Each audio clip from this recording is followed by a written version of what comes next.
అసలు మనశ్శాంతిగా పడుకోగలిగామా? లేదు. ఎందుకు?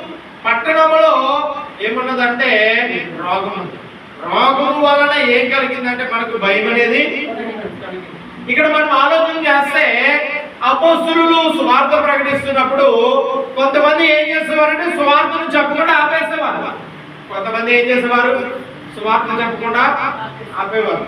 వ్యతిరేక శక్తులు అప్పుడు ఉన్నాయి, ఇప్పుడు కూడా ఉన్నాయి. అయితే గొప్ప విషయం ఏంటంటే ఎంత వ్యతిరేకత అయితే వస్తుందో దేవుడు అంత అనుకూలత మరొక ద్వారా తెలుస్తున్నాడు. దేవునికి స్తోత్రం.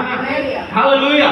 యేసు ప్రభు శిష్యులు కూడా వారు సువార్త ప్రకటించినప్పుడు వారిని ఏం చేసేవారంటే మీరు ప్రాంతాలలో సువార్త ప్రకటించదు అని వ్యతిరేకంగా మాట్లాడేవారు. కొన్ని సందర్భాలలో అయితే వాక్యం చెబితే ప్రాణాలు తీసేస్తామని కూడా భయపెట్టేవారు. అయితే వారు ఏం చేసేవారంటే ప్రార్థన చేసేవారు.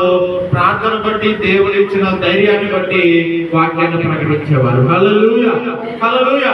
ఇక్కడ కూడా మనం ఆలోచన చేస్తే శిష్యులందరూ ఒక్కొక్కరు ఒక్కొక్క ప్రాంతానికి చెదిరిపోయారట.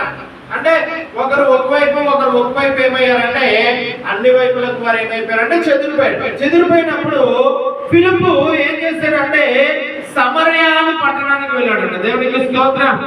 హల్లెలూయా. అమ్మ పట్టణం పేరేంటి?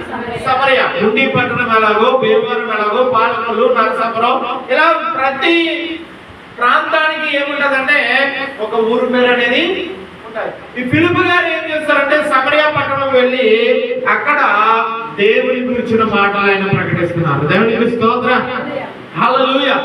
గొప్ప విషయం ఏంటంటే ఫిలిప్పు గారు దేవుని వాక్యాన్ని ప్రకటించడంతో పాటు అక్కడ జరిగిన అద్భుతం ఏంటంటే ఆయన అద్భుతాలు జరిగించాడు. దేవునికి స్తోత్రం.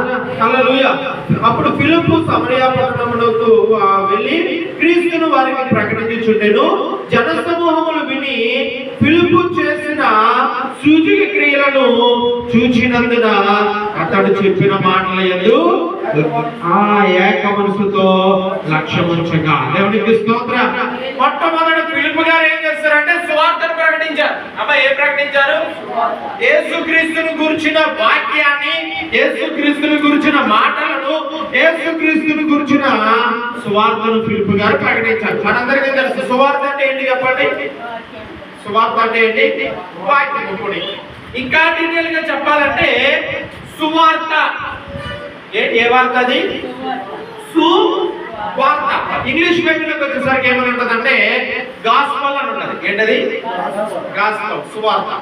ఇప్పుడు ఈ సువార్తను గాస్పల్ అన్నారు,